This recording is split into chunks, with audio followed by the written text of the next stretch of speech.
This week we look at a very popular modern security issue, and that is the environment. Now, almost always people will choose a critical approach or a non-traditional security approach to analyse the environment. And that is precisely because back in the days when we did have traditional security approaches and we didn't have non-traditional approaches, the environment wasn't seen as a security issue.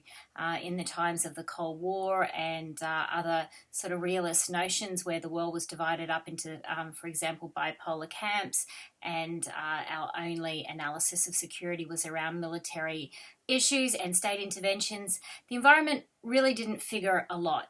Now, today, as we know, in modern times, it's been of great concern. Part of this is around education. We even have ideas such as environmental refugees now that also plug into some of the ethnic and civil conflicts we see, or simply the idea that our resources are being depleted. They say water is going to be the greatest issue in upcoming decades.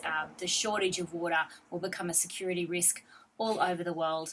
Now, of course, this crosses over the context of the sovereign nation state, and so because it crosses over boundaries, this already puts it in the arena of a newer security issue that lends itself to a critical security approach.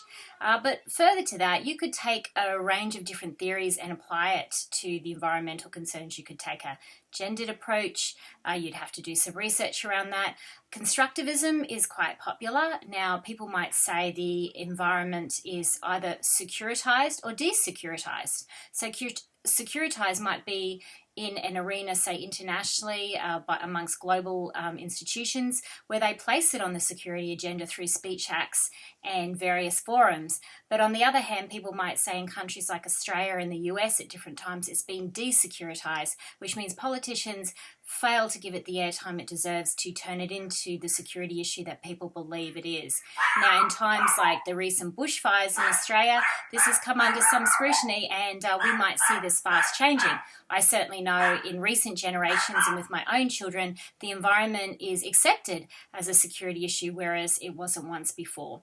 But the fact that it might be becoming more mainstream, as I said, doesn't mean it lends itself to traditional security approaches for analysis.